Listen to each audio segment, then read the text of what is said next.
All right, here's a question for you. What kind of a cyclist are you? Now, let me ask you something. When a driver stops and lets you cross, do you wave? Do you nod? Or do you just put your head down and pedal as they owe it to you? Now, because the answer says a whole lot more about you than your gear ever will. Now, I've been riding 100 miles a week for years now, and I'll tell you, the most dangerous thing on the road isn't the potholes. It's not the weather, and it's not the cars. It's the cyclists who think they don't need to pay attention to any of it. All right, hi folks, this is Charlie Fuller, and today we're going to be talking about something nobody in the cycling world wants to admit. Now, because most of us, if we were really honest, fall in one of those four categories that we're going to be talking about out there on the road.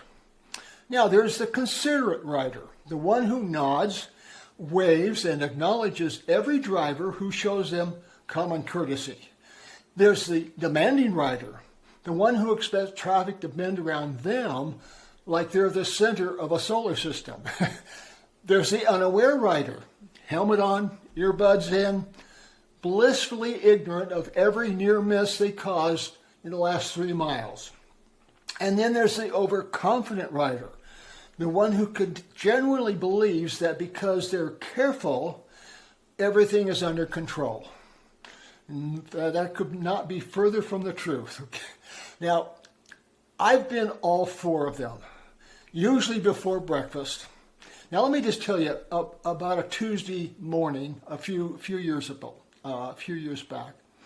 I'm out in my usual loop, 8 o'clock in the morning, quiet roads, feeling good, and I come up to an intersection where I technically have the right of way. I say technically, okay?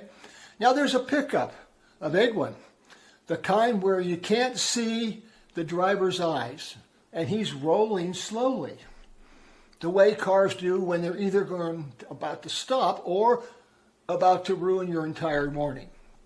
He stopped. Now, most riders I know would have just blown right through.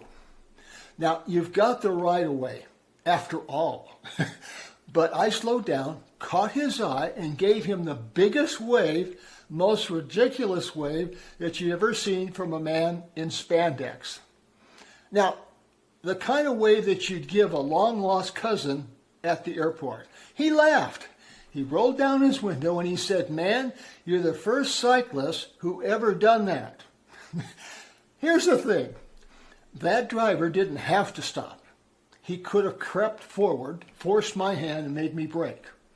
But he didn't. And when someone does something right, when someone sees you and chooses courtesy over convenience, you acknowledge that. You let them know it matters. Now, some of you are probably thinking, Charlie, I ride bike trails. I don't deal with traffic. And to that I say, not so fast. I've got a 40-mile trial ride I do regularly. Beautiful stretch of road. You'd think it's about as safe as a Sunday in a rocking chair. But here's what that trail has. 9 intersections with crosswalks and cautious signs on the trail. 9 places where a 2-lane road crosses right through with cars moving in both directions. And I'll tell you something about those 9 intersections. About 90% of the drivers coming through, they know there's a trail there. They slow down. They look. They give you the space. And every single one of them gets away from me because they earned it. But the other 10%, they're not slowing down. Okay? Not for anything. Not for you. Not for the trail signs. Not for the laws of physics, if they can help it. They are committed to wherever they're going, and you are a speed bump in their story. Now, I want to be very clear about something because I don't want you walking away from this thinking the road is a friendship festival. It's not. Every single time I clip in and roll out of my driveway, I assume that at least one driver today will not see me, will not look, will be on their phone or distracted, or simply not expect someone on 2 wheels to be where I am. The assumption has kept me alive. It's not a paranoia. It's respect for the reality of the situation. And here's the thing. Those two ideas are not in conflict. You can wave at the driver who stops and never take it for granted that the next one will.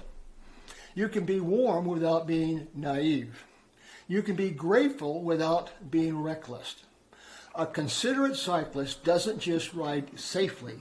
They communicate. Huge term, communicate. They make drivers feel seen. And a driver who feels acknowledged is a driver who just might remember that cyclists are human beings next time they're behind the wheel. And so here's what I want you to take away from this. Not one. When a driver stops for you, wave. Make it count. Eye contact, if you get it. It takes a half a second and builds goodwill one intersection at a time. But just make sure there's not a car coming from the other direction. 2, when a driver yields to you, even when they don't have to, acknowledge it. Give them a nod, raise their hand, something. You are not entitled to that gift. Treat it like one. Number 3, never, and I mean never, let gratitude make you complacent. The next car may not stop, so ride it like they won't every time. Number 4, ask yourself honestly, which of those 4 cyclists am I today? And if the answer makes you a little uncomfortable, well, that's good. That means you're paying attention. Look, the road is a shared space and always has been and always will be. The considerate rider doesn't just protect themselves, they make the whole road a little better for everyone. Now at 85, I'll tell you, I've seen enough of the alternative. It's not about being invincible out there. It's about being present, eyes open, hand ready to wave, and always, always expect the unexpected. Share this with a rider that you know. Leave a comment. Tell me what kind of a cyclist you are. I want to hear that. I'll see you on the road. This is Charlie.